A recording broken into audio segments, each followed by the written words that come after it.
Guys এই দেখো রাত্রে কি রান্না করব, ডিম আলুর সিদ্ধ করা হয়ে গেছে, ডিম আলুর তরকারি বানাবো। আর একটা জিনিস বানাবো, তোমাদেরকে আমি দেখাচ্ছি, একটু ওয়েট করো, ঠিক আছে? এখানে আলু ডিমটা দেখো সিদ্ধ হয়ে গেছে, মশলাও তৈরি হয়ে গেছে। আমি তোমাদের দেখাচ্ছি আর একটা কী বানাবো। এই দেখো এটা শুটকি মাছ, এই দেখেছো এটা শুটকি মাছ। তো শুটকি মাছ কে কে খাও? আমাদের বাড়িতে কিন্তু বাচ্চারা খুব ভালোবাসে। আর যেহেতু আজকে দুপুরে আমি কিছু রান্না করিনি, সেহেতু শুটকি মাছ আর ডিমের তরকারি বানাচ্ছি। চলো তোমাদেরকে দেখাচ্ছি। এই দেখো ডিমের কারির জন্য আমার মশলা তৈরি। এই দেখো এখানে আমি কি পেস্ট করেছি বলো তো? পেঁয়াজ, রসুন, আদা, টমেটো, লঙ্কা। এটাকে ঠিক রাখছি যেহেতু ডিমটা আমার ছোলা হয়নি। এই দেখো শুকনো মাছটাকে আমি একটু সিদ্ধ করে নিচ্ছি। এই দেখো সিদ্ধ করে নিচ্ছি, একবারে হয়ে যাবে তাহলে আমার। এই দেখো ডিম আলু সিদ্ধ হয়ে গেছে, এখানে কড়াই তেতে গেছে, আমি ডিম আলুগুলোকে ভেজে নেবো এক এক করে। এই যে ডিম আলুগুলো, এই দেখো আমি একটু অন্য স্টাইলে ডিম ভাজছি। ডিমের তেল গরম হয়ে গেছে, ওর মধ্যেই হলুদ লবণ দিয়ে দিচ্ছি। ডিমগুলো দিয়ে দিচ্ছি, ডিমগুলোকে লাল লাল করে ভেজে নেবো।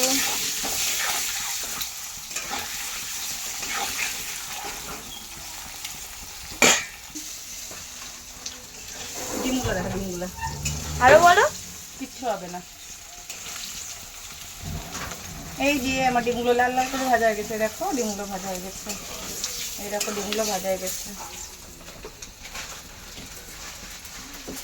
গরম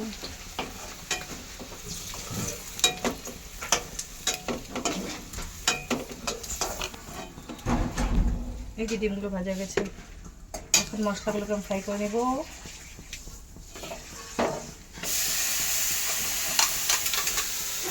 এই যে মশলাগুলোকে দিয়ে দিচ্ছি, এটা আমি পুরো কষা কষা বানাবো।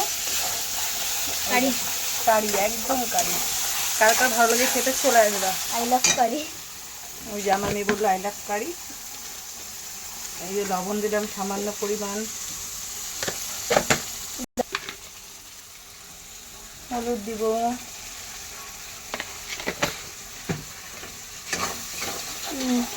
হাতের কালারটা দেখো না কেন বুঝি ভালোই রাখতেছি। দাঁড়াও আমি একটু জল নিয়ে আসি, এটার মধ্যে একটু মশলা আছে, একটু জল নিয়ে এসে তো দিই।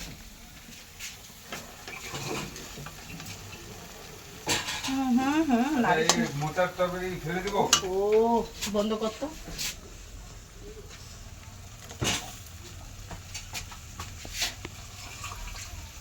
কি ফেল করছো? জল দিয়ে দিচ্ছি, এটা এখন পুরো ভালো মতো ভেজে নেবো, তারপরে ডিম আলুগুলো দিয়ে দেবো।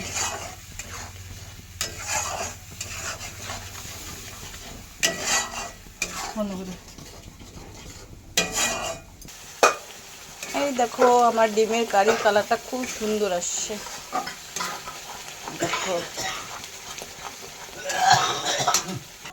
এই দেখো ডিম আলু সব দিয়ে দিচ্ছি, এবার ঝোলটা একটু ফুটুক, গ্রেভি গ্রেভি হলে নামাই দিব।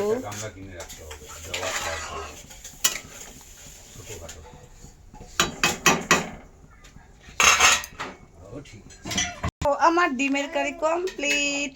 এই দেখো ডিমের কারিটা কত সুন্দর লাগতেছে দেখতে। কেউ খাবার নাকি আমাদের বাড়ির ডিমের কারি? এই দেখো কাজের লোক, এই দেখো বাসন মাজতেছে, আমার অনেকগুলো কাজ আগে গেল। ও কাজের লোক, একটু মুখটা দেখি। ওই দেখো আমার কাজের লোক, দেখছো? কারো বাড়িতে এরকম কাজের লোক আছে কি? আমার বাড়িতে আছে। এই দেখো, দেখো ডিমের কালারটা কত সুন্দর হয়েছে, দেখছো? এই যে কমপ্লিট আমার ডিমের কারি। এবার বানাবো শুকনো মাছ। এই দেখো শুকনো মাছগুলো ভেজে নিচ্ছি, এটাকেও পুরো কারি কারি বানাবো, আমরা এরকমই খাই। এটা আমাদের বাড়ির লোকের খুব পছন্দ, তাই আমি বানাই, আমার কোনো প্রবলেম নেই। ওনাকে খাও, ওদেরকে খাও না, কিন্তু আমরা খাই। এই দেখো আমার মাছগুলো ভাজা হয়ে গেছে, ভেজে আমি তুলে নিয়েছি। আর এই দেখো আমার শুটকি মাছের গ্রেভি, দেখেছো? এই দেখো আমার গ্রেভিটা কত সুন্দর লাগছে, দেখো। এটা পুরো যখন কষানো হয়ে যাবে দেখবে তেল বের হবে। এই দেখো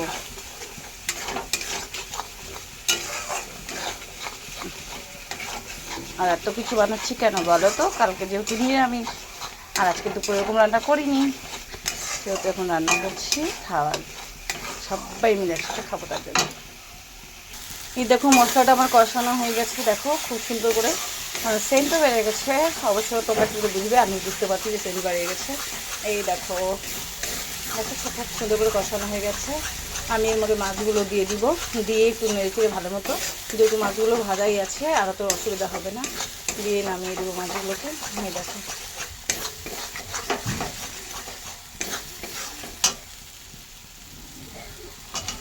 মাছগুলোকে দিয়ে দিলাম। আর হ্যাঁ, কে কে শুটকি মাছ খাও কমেন্ট করতে ভুলবে না। আমাদের বাড়িতে কিন্তু আমার হাজবেন্ড বাচ্চা সবাই খুব ভালোবাসে, আমি যতটা ভালোবাসি ওরা তার থেকে বেশি ভালোবাসে। আর ডিমের কারি কার কার ভালো, মানে যদি ডিমের কারি কেউ খাও তাহলে কমেন্ট করো।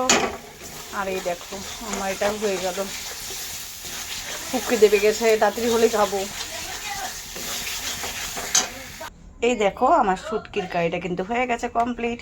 এই দেখো দেখতে খুব সুন্দর লাগছে, কিন্তু খেতে কেমন হবে জানি না, খেতেও টেস্ট হবে যেহেতু দেখতে সুন্দর হয়েছে। আমি কিন্তু খুব ঝাল ঝাল বানিয়েছি। হ্যাঁ, আমার শুটকি মাছের কারিটা কমপ্লিট। আর এখানে দেখো, এই দেখো ডিমের কারিটা দেখো খেতে কেমন হয়েছে জানি না, কিন্তু দেখতে খুব সুন্দর হয়ে গেছে। এই দেখো কেউ খাবে? আমাদের ডিনার দেখো, ডিনারে রান্না কমপ্লিট, এখন আমরা খেয়ে নিব। আমি সব কিছু করে নিয়ে চলে আসছি, এবার খেয়ে নেবো। টাটা বাই, টাটা বাই, আবার দেখা হবে কালকে।